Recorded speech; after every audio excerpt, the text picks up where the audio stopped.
with the dx at the end. So using substitution rule, what would be a choice to use for u? And then du would be negative 5 dx. So here the 3 minus 5x will be u, so I'll have 1 over u squared. The only thing I have left is the dx, so I have to divide by the negative 5. So I have negative 1/5 du equals dx. So then I can rewrite this as a u integral. I can write the negative 1/5 in front. So negative 1/5 times the integral of 1 over u squared du.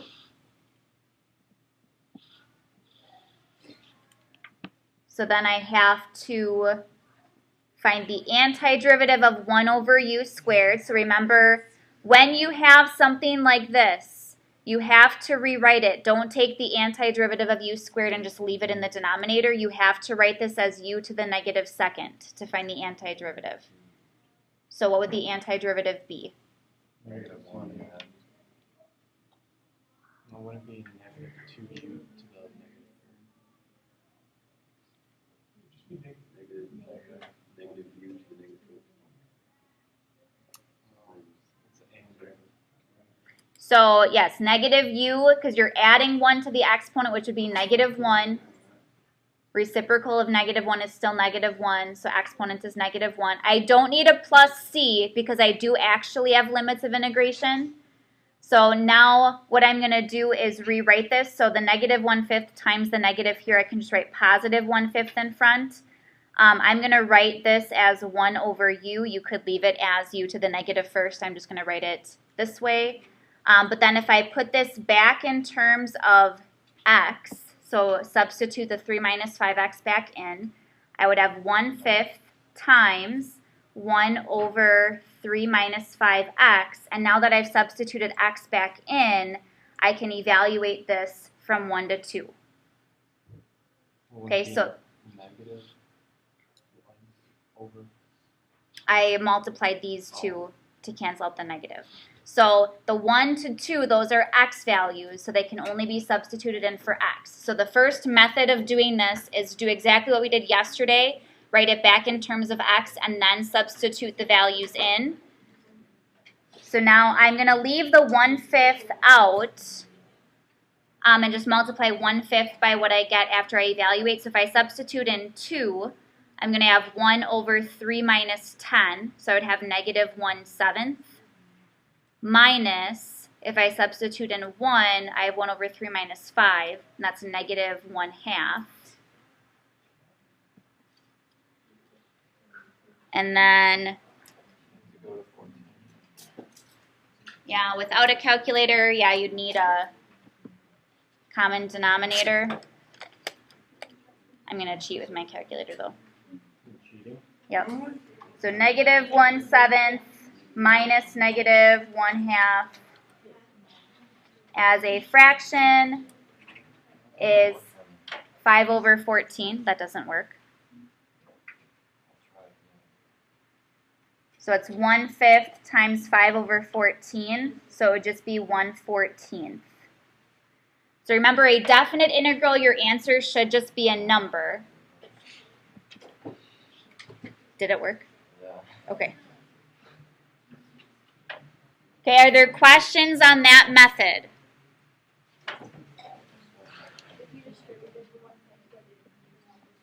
Yes. Okay, here's the method, or the second method. This is usually the method I do because it saves you a step from having to substitute x back in. So method 2 is to change the limits of integration when your variable is changed. So if I start out with the integral from 1 to 2 of 1 over the quantity 3 minus 5x squared dx, and it's the same problem, so we would choose the same substitution. So I'm just going to write it down here. Du we said was negative 5 dx, so we had the negative 1/5 du was equal to dx. So now when I change this into a u integral, I cannot write down the limits from 1 to 2 because those are x values, but I can change them to u values by using this substitution. So I can say when x is 1, if I plug 1 into here, I get 3 minus 5, which is negative 2. So when x is 1, u is negative 2. And then when x is 2, u is 3 minus 10, which is negative 7. So I have negative 7 as my upper limit. Okay, so I've changed the limits now to u values. And then my integral, I'd still have the negative 1/5 in front and the 1 over u squared du. But now everything, including the limits of integration, are in terms of u. So why this method, I prefer this method, but it's not the method you have to use. Why I prefer it, though, is because now when you find the antiderivative, so again, it's the same one we just did. So this would be, we'd have negative 1/5 times negative u to the negative first. But now I can just evaluate that from negative 2 to negative 7. I don't have to substitute the 3 minus 5x back in, because these are u values, not x values. So I just substitute these in for u. So again, this I had rewritten as positive 1/5 times 1 over u, evaluated from negative 2 to negative 7. And you'll see we got the same thing that we had written over here, just saving ourselves that step of plugging x back in.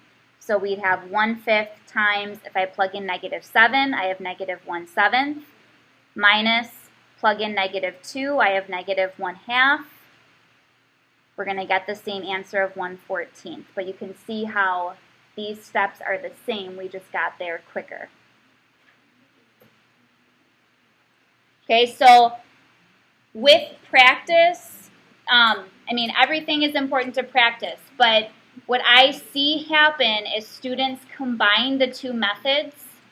So they end up changing the limits to u values, but then they still plug the x back in. And then you get a wrong answer. So you either don't change the limits of integration, plug x back in and keep the original limits, or you change them and you don't plug x back in, you just keep u. Okay, so either way you do it, you'd get the same answer as long as your math is correct. Yes, Dylan? Oh, okay. Oh, okay. So I have here, this is kind of going along with the method I just showed you, the second method where it says with substitution, if you have the integral from a to b, where a and b are x values, when you make your substitution, notice they changed the limits of integration. They're saying u is equal to g of x. So now the integral is from g of a to g of b. Those are the u values. So this definition would correlate with method 2. That's how that formula is set up. But you can do the first method. You can still plug x back in and use the original numbers.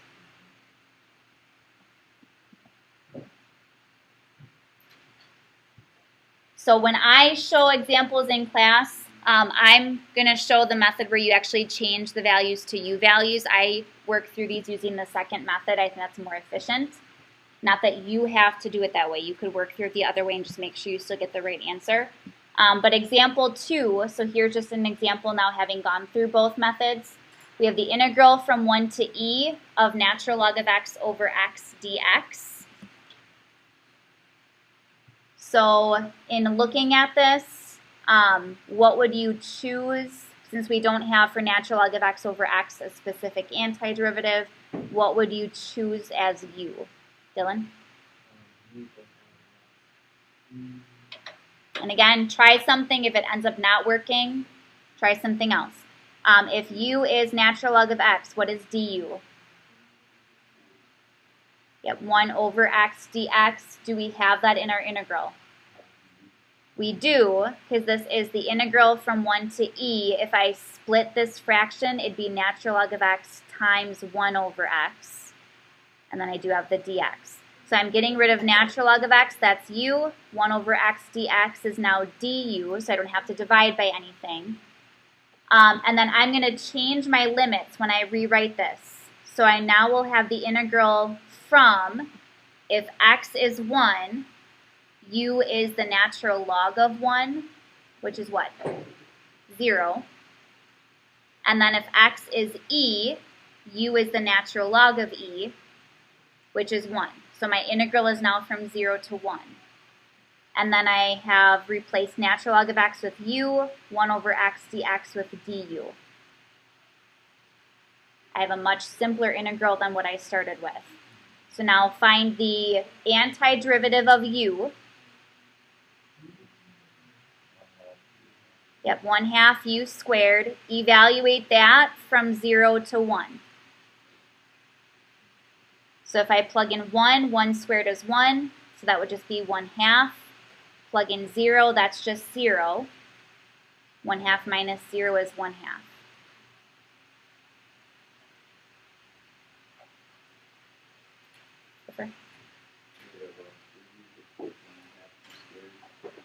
The antiderivative of u. So it's u to the first. Other questions on that one?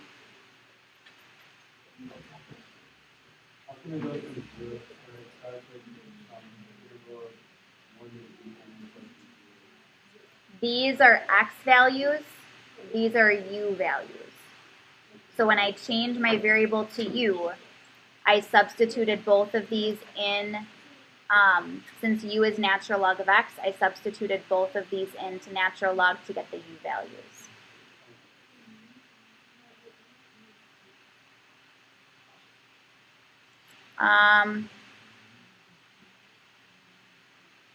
What I'd like you to do, and I'm sorry the copier is not copying very heavily again, I'd like you to do example 3 quickly, find the value for example 3, and then we'll go on to the homework quiz. Example 4 and 5 I think I'll talk about Monday, because there's similarities yet differences. Those functions look very similar, but there's different ways to work through them. But that should not throw you off not doing 4 and 5 to be able to do the practice that's here. So just do example 3 to make sure you can get the value on your own. And then there is practice, and we'll do the homework quiz. So the function is it's the integral from 0 to pi over 2, and it's e to the sine of x times cosine of x dx.